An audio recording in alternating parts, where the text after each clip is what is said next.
Dave, are you going to pledge guy? I will. Okay. So Dave's going to lead us in the pledge. Please join me. I pledge allegiance to the flag of the United States of America, to the republic for which it stands, one nation, under God, indivisible, with liberty and justice for all. Thank you, Dave. And thanks again to Dave and Amy who stood up at the last second to be our greeters today. Really appreciate it. I know it's going to be like that over the summer because of people's schedules and everything with getting greeters here. I really appreciate you guys stepping up so quick this morning to fill in. I know we've had some chance to visit. I let it go a little bit longer this morning because we had kind of a small group, which is it's nice and it's a little better for visiting. But I do want to go around to the tables and introduce our guests, and I'll take our first table. We got our presenter, Marie Gaynor. She is the director for the Lincoln County, the new Lincoln County Animal Shelter. So everybody can please welcome Marie.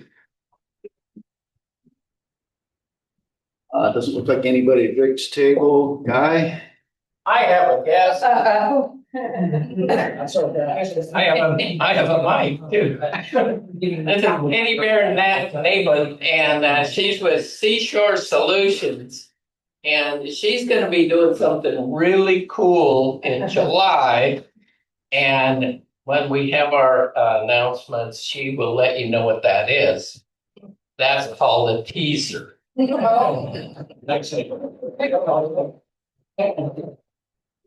I have visiting Rotarian Brent Johnson, but he's also looking to join our club. And so please welcome.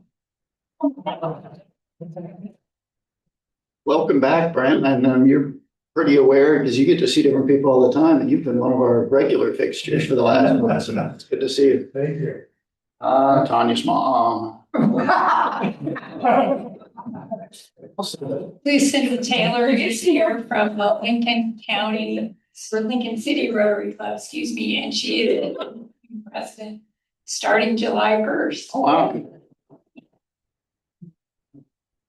I think we talked about that last time, didn't we? Yeah. I put it in quotes. Congratulations. I'm excited. Your club's lucky to have you doing that. Let's see. So I just want to say good afternoon. It's a pleasure to welcome everybody to our June 11th meeting. We're all, it's exciting that graduation stuff is over for John, but now he gets to do all the other paperwork to try to make sure the kids actually get their money. So he remains busy through the summer, I'm sure. And for everybody who helped out with the marathon and all as well. It's kind of nice to have some of those things behind us, but they were great for our community. As I said last time, just a reminder, June is Rotary International. Their focus is Fellowship Month. So again, I just want to bring up and remind everybody that if you haven't, I don't know what the deadline is necessarily, but please sign up for the June 24th banquet. So next week we'll have a meeting. But the week after that, we won't have a regular meeting because we'll have the Wednesday. It's a Wednesday night banquet too, so it won't be a Thursday night. But so June 24th. So if you need to sign up, let Tanya know. I'm just going to put it on the calendar up here, and whoever hasn't signed up can sign up. And I will send out an email to everybody as a reminder later today. Just because I don't want anybody to miss out if they want to try to make it and just forgot to do it with all the rush. Meeting either because of Yeah, we won't have one that first week of July. It'll be 2 weeks. 2 weeks. Yep, if you miss the banquet, I'll be here. John's here. I will not. But John will probably be napping on his bed back there because it's nobody's here. In the bed of his stuff. Let's see. So a special thanks again to Amy and Dave for stepping up for our greeters today. Whoever can stick around afterwards for the cleanup team, Tanya and Mom for lunch. Thank you so much for getting it set up. It looks great. And John for our IT. I wanted to let everybody know that Mark wasn't feeling well today, so that's why Mark's not here. I don't know if he's online, but thanks to him again for doing all the finance stuff. And I think kind of John and Julie are filling in. I'll take your money today. Yeah. She accepts cash and you get a discount if you pay. So before I introduce Marie, I want to have Guy and Katie do the announcement because I think Katie needs to leave a little early and I don't want you to, it's tough to wait around for the time. So go ahead if you want to come up here, Katie. And Katie, could you introduce yourself again, just your full name? I didn't catch it all. Hi, everybody. Nice to see you all. My name is Katie Baron-Albin. As Guy said, I work as a marine conservation consultant with an all-women firm called Sea and Shore Solutions. That's not what I'm here to talk about, though, at all. Related, but not that. As Guy kind of teased you with, I'm getting ready to go on a all-women sailing expedition to the Arctic coast of Greenland next month. And the whole reason is it's with this international group called Expedition with 2 X's. And it's a women's empowerment movement, but also to look for microplastics in the Arctic seas, as well as everywhere else that they sail. And then also do beach surveys on land. So we're trying to build this global new data set about plastic pollution from the source being land out into sea. So I'm really honored and humbled to be part of this mission and got invited to go on this journey. And that's how I kind of hooked up with Guy here pretty recently because of our overlapping interests. And so Guy invited me to come share this all with you. I am actively looking for people who want to join in on this journey as individual contributors or business sponsors or anything else that's might work out or see fit. And I have some flyers that I'll leave on the side or leave with Guy. And I have a website about it, a newsletter. I encourage you all to sign up. I'll be taking pictures and sharing stories and lessons learned. And lastly, I'll just close out by saying, I live here and a lot of my motivation for wanting to do this trip is because of what I see on our shores here, just in Newport on the Oregon coast. I mean, just this morning, I was cleaning up campfire sites that somebody left a bunch of litter from, So I'm really excited to bring everything that I learned back here, back home, and inspire more change making that Guy's already leading this front with. So thank you all for having me. Like I said, I'll leave some flyers and please reach out if you have any questions or interest or anything else. Yeah. Just a quick question, Katie. With regards to, like you're gonna be hitting the beaches there and all, are you finding the source of the plastics that are there, the timeline from when they got deposited? Yeah, so it will be really interesting what we find. There's currently almost nothing known about plastic pollution in the Arctic. And this is Expedition, the group I'm going with, this is their first time in the Arctic too. So it's a bit more of an adventure than even the adventures that they just did in the South Pacific where they've been multiple times.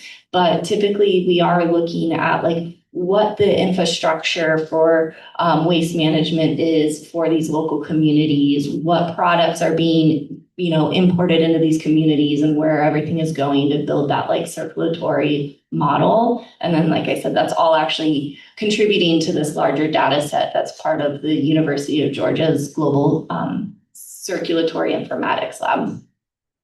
Yeah. Other questions? Just, we're gonna book you for a program. I'm excited. That's actually one of the things that I'm offering for contributors is to come back and give talks and whatever. I'm a half decent good photographer. I have a real camera, not just my iPhone, so I'll have at least some good pictures that are probably in focus. When is your expedition? So the sale is from July 12th to July 19th. And on my website, you'll actually be able to track the boat and everything and follow us along. Yeah. Where does it leave from? Yeah, so we're sailing from Iliusit on the northwest side of Greenland in Driscoll Bay, and then we're ending up in Nuuk. So we're going north to south. Yeah. Okay. Thank you. Yes, thank you. Yeah, definitely. Sounds like something our club would be very interested in for a program when you get back. It's really cool. It's my honor to get to introduce Marie Gaynor now. Marie, I've known Marie for a long time. I don't even know how long. 2008 is when I came here, and it probably wasn't long after that. But Marie serves currently as the animal shelter manager at the Lincoln County Animal Shelter, the new one in Waldport. She's a longtime resident who has lived in Lincoln County for most of her life and brings deep community roots and a strong commitment to public service. She's retired from a dedicated career at the Lincoln County Jail, which is not an easy job. Anybody knows, anybody who's worked at the jail, you're not dealing with people that are having their best days ever, hardly. So it can be long hours and not a whole lot of thanks. She's continued her service with the county and to the community through her work at the shelter, at the animal shelter. In addition to her professional roles, she's an active volunteer with the Lincoln County School District and the Waldport Boosters. And her compassion, leadership, and longstanding involvement in local programs make her a valued advocate for both the animals and the people of Lincoln County. So please join me in welcoming Marie Gaynor.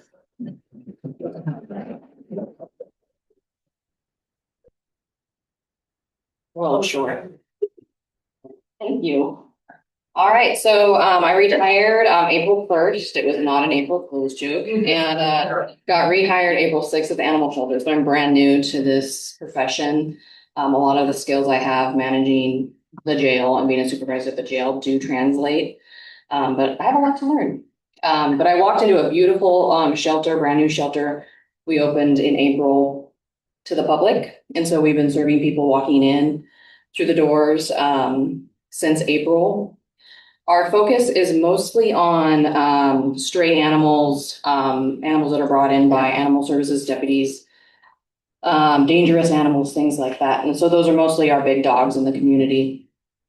We do also service cats, and then any other animal that comes our way through like law enforcement contact. For example, if someone was evicted and they had a gecko or something, that animal would probably come to the shelter too.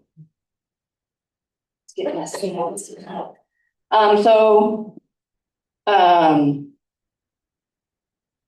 think I already covered all that, but you can leave that up for a minute.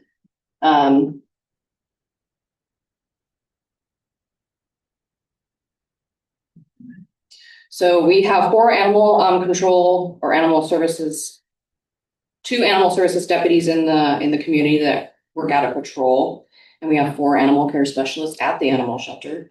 And then 1 office assistant.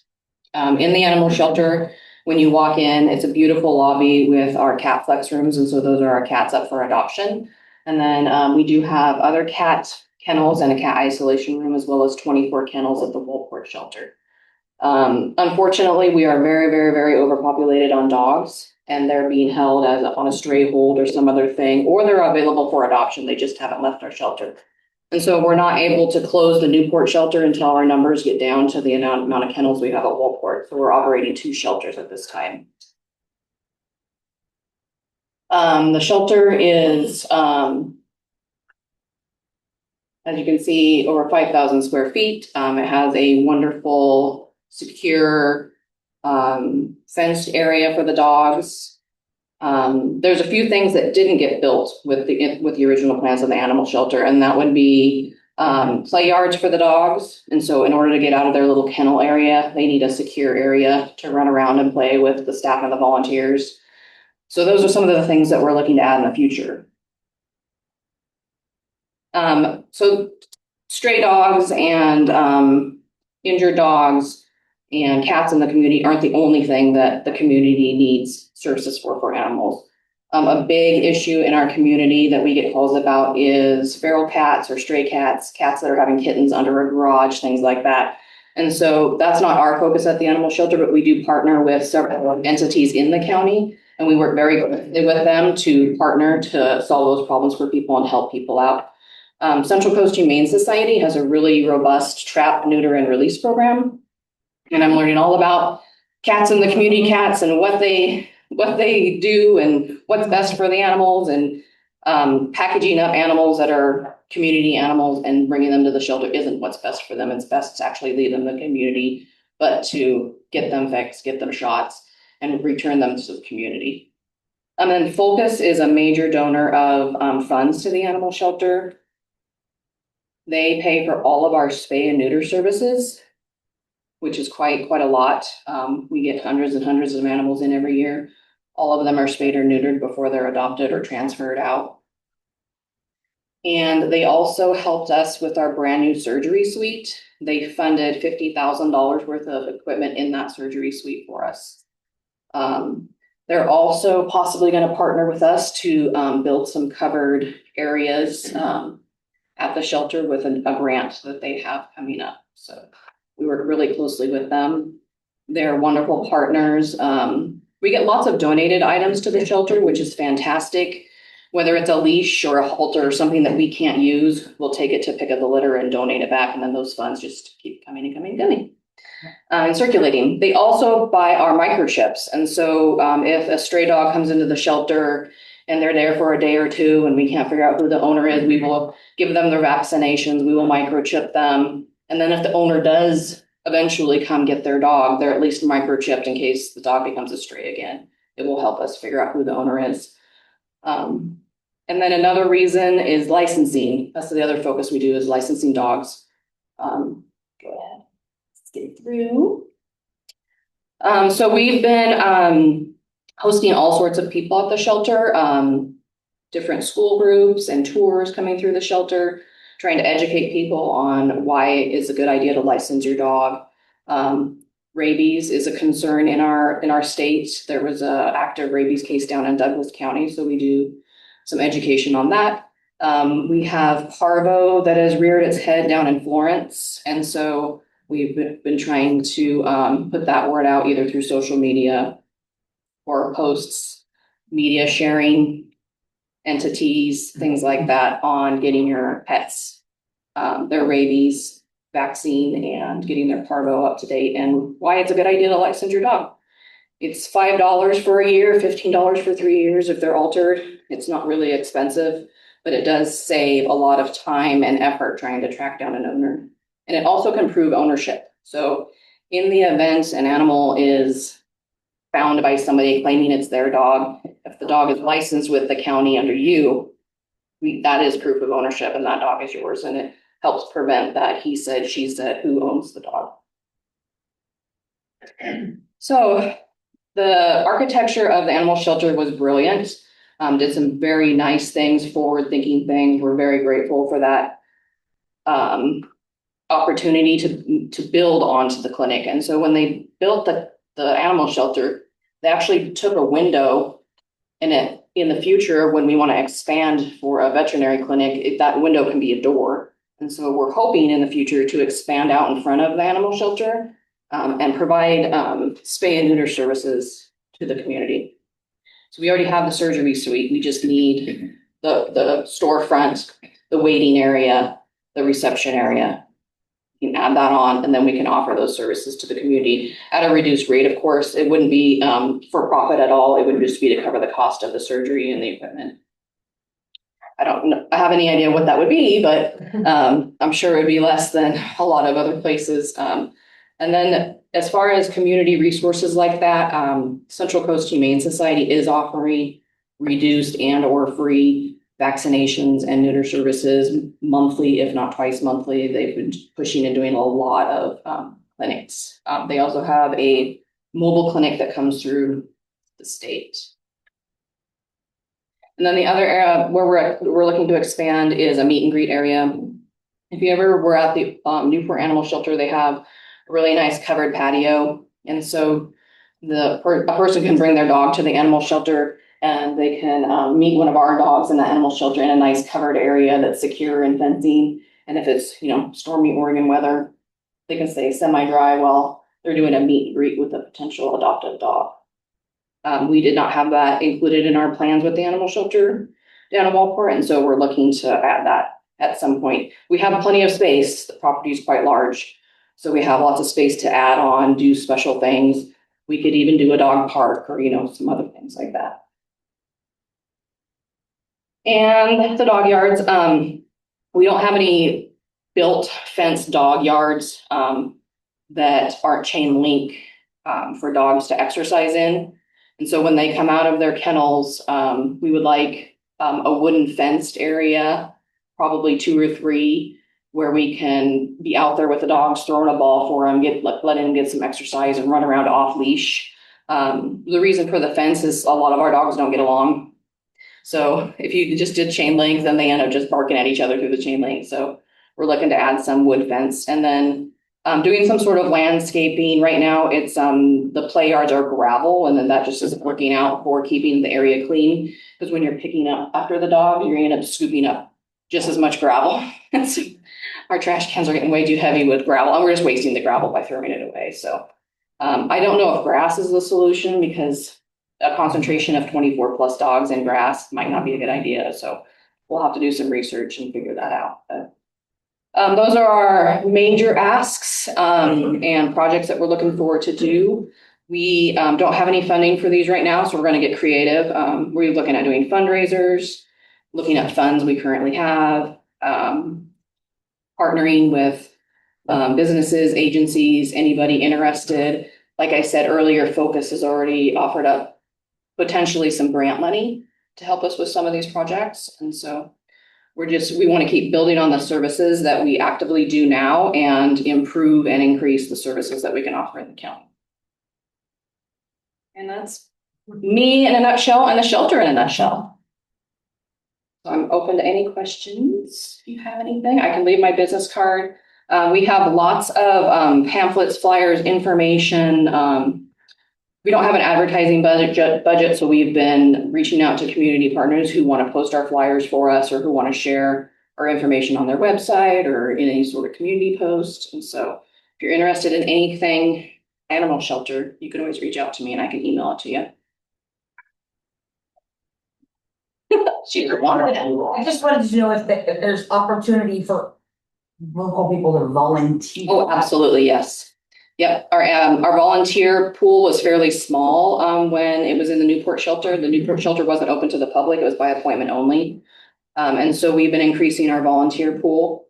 If you're interested in volunteering, I would ask that you get an application from the shelter or off our website, and you can just fill it out online. And we do a background check just to make sure the person doesn't have any like animal abuse charges in their criminal history or things like that. And then we do a volunteer orientation about once monthly, every other Sunday, something like that. There's opportunities for cleaning in the animal shelter, helping with laundry, basic dishwasher duties, washing dog bowls, things like that. Also enrichment with the cats. We get litters of kittens in that need to be around people, and puppies that need to be around people, and other dogs. And then we also really encourage people who are interested in walking dogs. That gets them out of the shelter.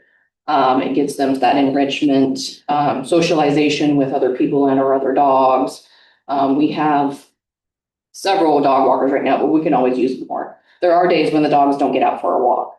And so we would really like to add to that. And we're increasing our numbers weekly, which is great. Now, we're kind of worried about being in Waldport. We had some negative feedback, especially from North County residents, that Waldport's too far.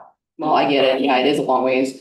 But we're grateful for the people who are willing to drive to Waldport, or actually we've drawn in people from South County who weren't volunteering. So I'm hoping that we can keep increasing our volunteer numbers. We're also doing some community events. So we had 2 of our staff went to Pride down in Yachats. We have Beachcombers coming up. We're going to do a Beachcombers booth. Beachcombers invited us to do a booth at their marketplace, and they're not charging us, which is great. We are doing a adoption event in Lincoln City at First Interstate Bank. And so we're going to be asking volunteers to partner with a staff member who wants to get out in the community. We're doing a Saturday market, Newport Saturday market booth. So we're always looking. We announce those mostly on social media. So if you do Facebook, you can follow us on Facebook, and I try to do posts at least every other day, keeping people informed. We do Instagram too, but it's not so popular right now. There's not a lot of followers on there.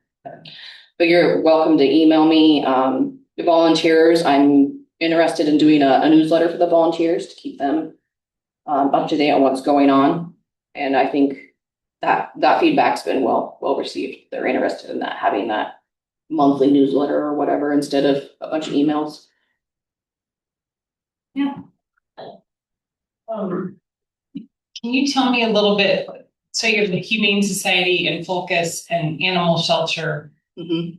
What are their role? I mean, I know the Friends of the Lincoln County Animal Shelter basically raise money for you, but honestly, I don't know what the Humane Society does. The Central Coast Humane Society is really focused on cats in the community, Okay. if someone doesn't have the funds to take care of their cat, if they don't have funds to buy food for medical care, they're giving vouchers, they're stepping up and paying those medical bills for people in the community. They're also doing a very, very good job of getting spay and neuter clinics scheduled and filled. They just did one in Lincoln City.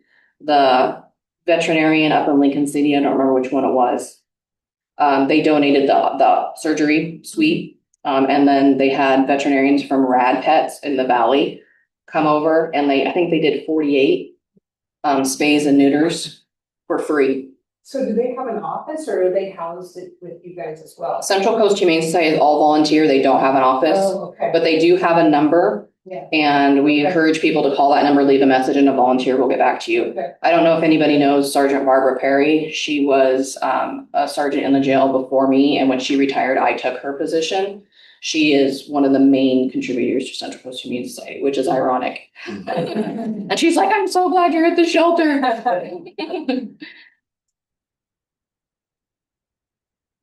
So one of the other, oh, sorry.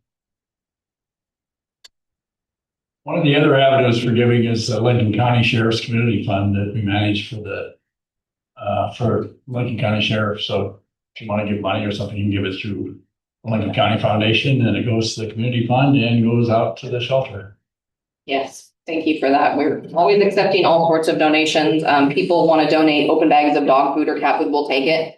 We don't use it at the shelter, but we do pass it on to Central Coast or maybe Chance or Meals on Wheels for pets and things like that. And so we're kind of a hub too. If somebody wanted to donate cans for Focus, we'll take your cans, we'll bag it up, we'll get it to Focus, things like that. So we're trying to be open door community hub. We're open Tuesday through Saturday. So the weekend people who work Monday through Friday have an opportunity to come in. You don't have to come in for any reason. You can just come in to say hi. You can come in and see the cats. We welcome people just to come in and take a look. It's absolutely gorgeous building. It's not industrial at all. It feels warm. It's great. It's clean. It's really, really nice.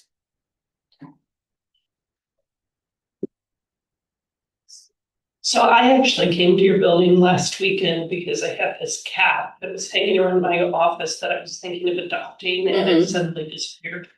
And so I was looking for it.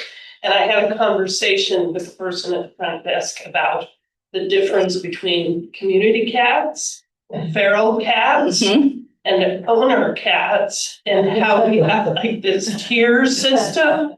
I mean, it was like an hour-long conversation. And so I was wondering if you could talk a little bit about that, because I got educated that if there's a cat that's hanging up your door that you happen to be feeding, you have to post. You have to make sure that that's actually a stray cat. And there's I think some funding available for community cats in Newport. Anyway, can you talk a little bit about that? Yeah, this is like a test. Let's see if I get this right. I'm learning so much about this. I had no idea. I thought any cat that wasn't in a home was a feral cat. Well, that's not the correct term. Feral cat is, more of a wild cat that doesn't want any contact with humans, doesn't need contact with humans, doesn't want our humans. But then we have our community cat, what we talked about. They are living in the community. They're not necessarily, no one really owns them. No one's taking care of them, providing vet care. No one's spaying and neutering them. They're just reproducing in your community, which can cause problems. It can ruin your flower bed. It can spray in your garage. That's Central Coast Humane Society. That's what they are really interested in doing is providing traps to community members to trap these animals, get them the medical care they need, and then they release them back into the community because they're not pets. They're community cats. I don't know, I've had cats just come to me and they wanted me to love them and take them and I took them home. But I'm in the middle of the woods in Tidewater, so it's not a community, it's not a person's cat at that point. But yeah, you have to be really careful. If you're in a populated area with many, many homes, you don't know if that cat is yours or your neighbor's or from 3 miles away. They have a range that they travel, so it could be somebody else's cat.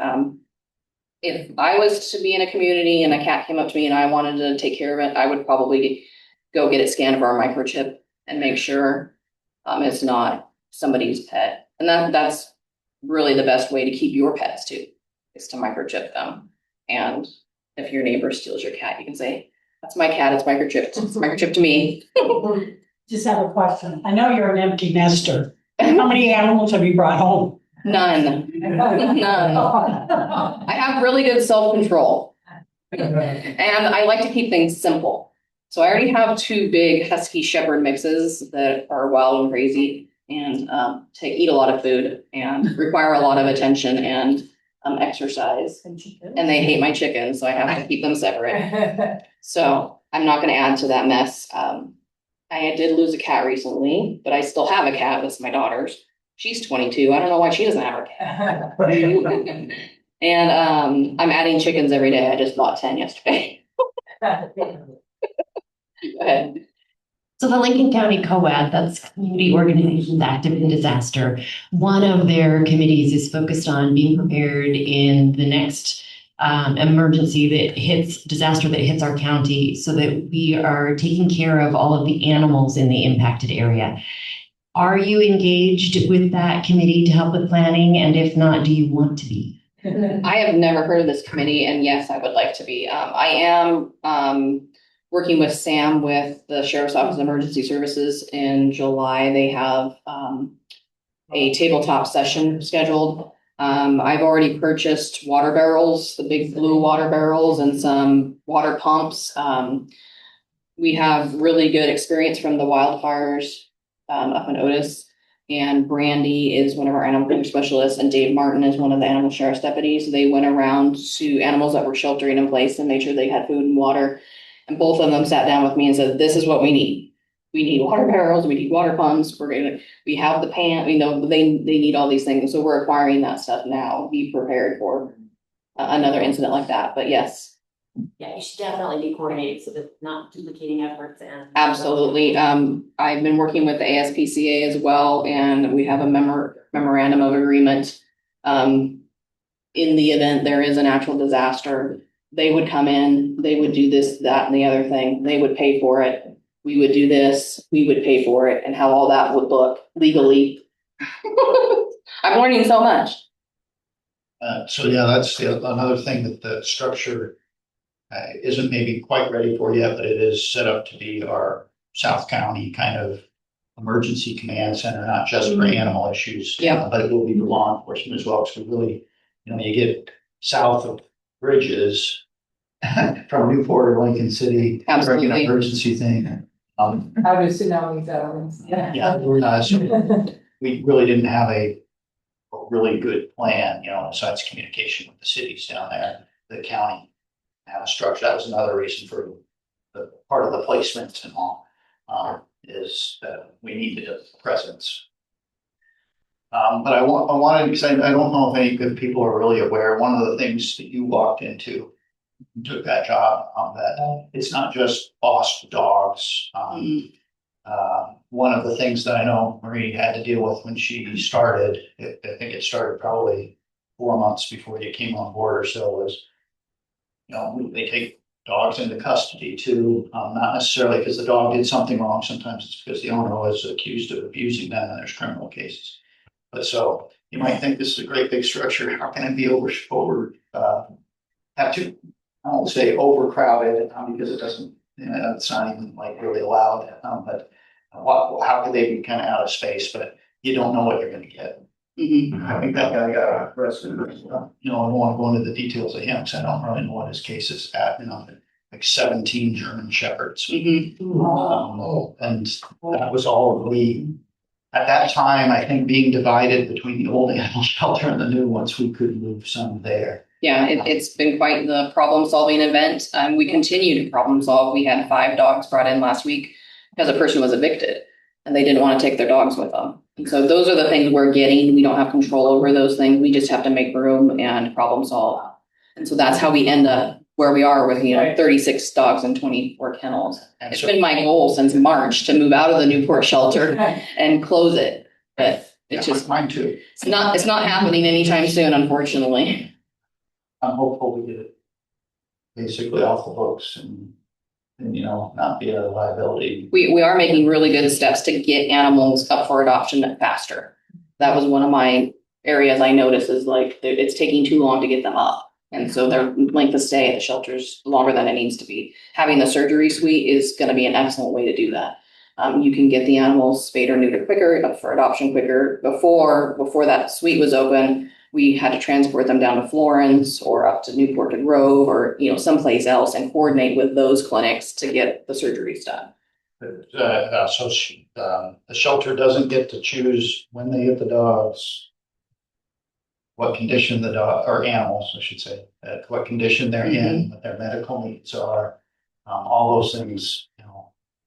It can happen with a phone call from a deputy or from an officer from Lincoln City or anything like that saying, "Hey, you're getting this in the next couple hours." That is the majority of our business is a traffic stop that had a dog in it. The dog has to come to us.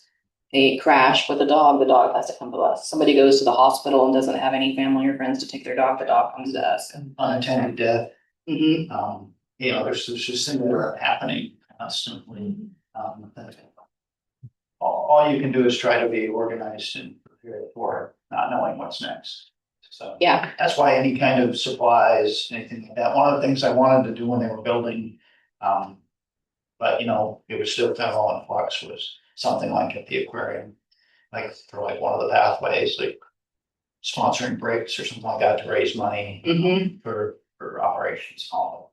Something that didn't have a huge cost to us. We've been challenged with figuring out how to honor the donors, some sort of brick or plaque or things like that. One of our animal care specialists, Ashley, she worked with the aquarium. She worked with the sea lions and the otters. And came to the shelter about 7 months ago. So she's learning all about dogs now.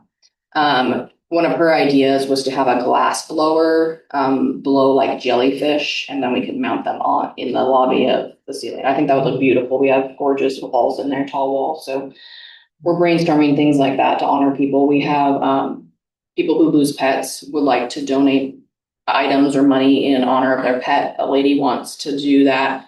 She was thinking a bench or something you need. And we said, what we need? We need a cattery. Would you donate the construction of a cattery in honor of your pet? So we're trying to get creative and do things like that. We had a gentleman's mom passed away who was an avid animal lover of rescues. And she also adopted from shelters and volunteered at our shelter. They raised money through a GoFundMe. And so we're doing a garden stone for her. So the community is wonderful.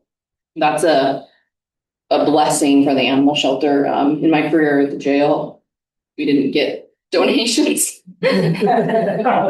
No. We often had a hard time filling our positions in the jail.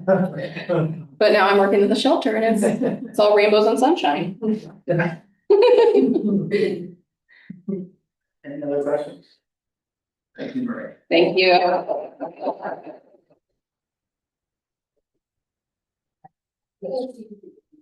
Yes, absolutely. Thank you.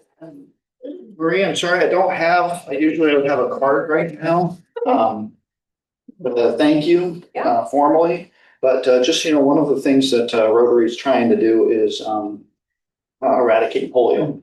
So as a thanks for your presenting today from our club and getting to learn about all this, we're going to vaccinate 50 kids in your name against polio. Thank you so much. Thank you.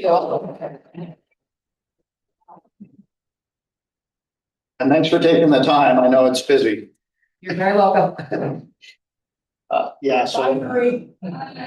a lot of other things that structure is going to be used for. One of the things, we got it with enough space. One of the plans is to put in like a manufactured home type structure, because to do the addition that the architect wanted for this, for like a meeting space, it was like $800,000 to have it as part of the same structure. And we were like, if we got like a manufactured home that didn't have any rooms, had a bathroom, had a little kitchen area, and then just the rest of it was just like an extended living room. That's what we wanted. We're pretty sure we could do that for quite a bit less. And, so there's plans like that so that they had to because like I said, one of the other things that we really wanted that for as the county is to have a command center for emergencies. Well, so the old shelter, that property. Well, the property we'll keep, of course, but I want it bulldozed. I mean, it's like I said, I want it off the books. I don't want it. Keeping it insured right now is ridiculous. Kind of a motor pool or something. I'm sure. I mean, so like it's close enough to the commons. It could be just parking. Like actually, like when they do disaster, it's where everybody meets. Oh, Yeah. Yeah, but I'd rather. It really is not a nice structure. Though they didn't maintain it. In fact, a lot of the practices done there accelerated the deterioration process, and it's just not something as county taxpayers we should want. Go ahead, Amy. Yeah, I just have a quick announcement. There's some of these flyers on your table. Some flyers on the table on this week, let's see, Wednesday. When did we meet? Sorry, Tuesday. We were at beer one, sorry, Monday. It's already Thursday, did you know that? It's been a busy week. We are doing we're in the process of maybe doing a satellite club. That is one of the things that Rotary International is really wanting us to do to attract different kinds of members where we meet at a different time. And so we're going to be starting to meet at least once a month at Beer One and have it be real service project focused. And so right now we collected diapers for the diaper bank, but we are wanting to hear people's ideas of what they would like to do for service projects, or if they have ideas. We can, if you want to think on it and bring it back, we'll probably pass these out for a couple of weeks. But service projects in Newport would be maybe working at Literacy Park, cleaning up on a Saturday, doing some where we roll up our sleeves and doing something physical. But it could be different things too. And then tabletop meeting service projects are some things we've done in the past, or create like a celebration bag that then goes to food share, and in it has a cake mix, and it has candles and stuff like that, and then they hand it out if a family or whatever has a reason to celebrate something. Another idea we had is maybe putting together care packages for our scholarship recipients in their first year of college, during Dead Week, and they're studying for exams, and send them notes and candy and stuff like that, just to let them know we care, because we gave them money, but we also want them to pass their finals. So, so those are the kind of ideas, if you guys want to write them down, and we're just kind of taking input for that. Speaking of service projects, I was talking to our husband, who's the head of our service committee for next year, and we're going to do a beach cleanup on the second Saturday in July. I think that's the 11th. So get that on your calendar. It'll be from 10 to 12. We meet at Agate Beach We're gonna have to miss that. Recreation Center for parking lot. Also, I have these flyers on the table. We're looking for groups. And if you belong to a church group, or you have a wine club or book club or whatever, you can get 10 people together, get a hold of me, and we'll mark that on the calendar. And that's my announcement. I did want to remind people that I know Michelle's still raising money for summer camps for Salvation Army.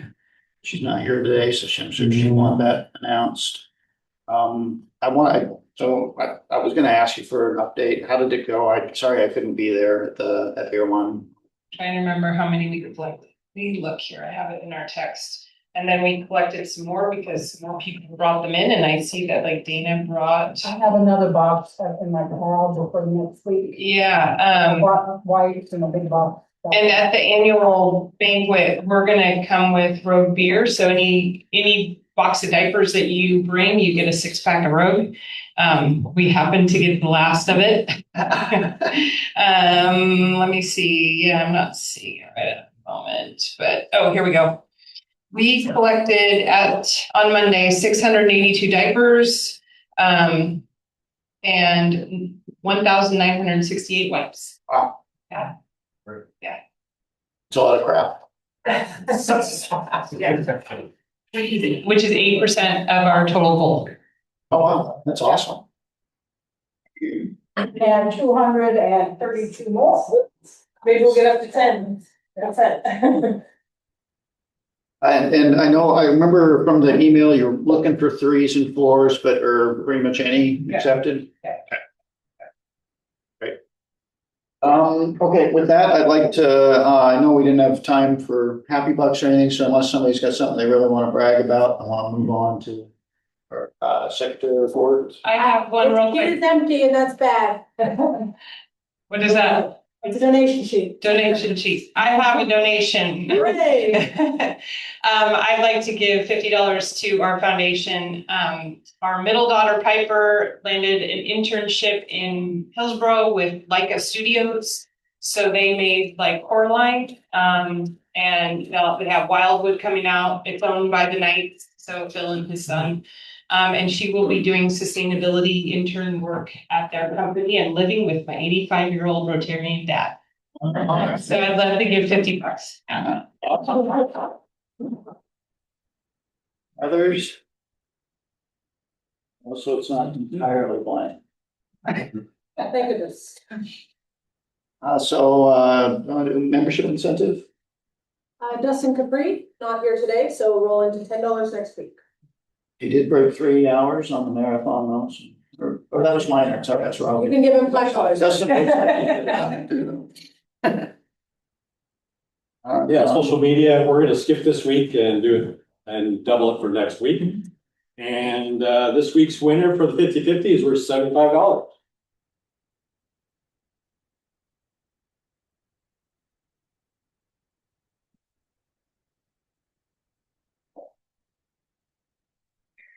No, that's.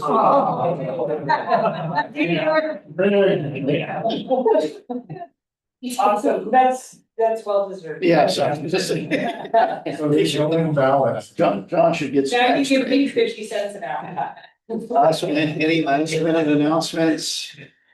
I'll update the calendar. I don't think I'm gonna get a newsletter out, because we're halfway through June and I'd kind of like to do an end of up one for the banquet.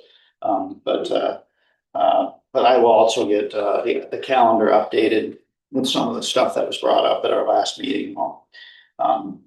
It is our banquet. 24th. Wednesday, the 24th. My birthday.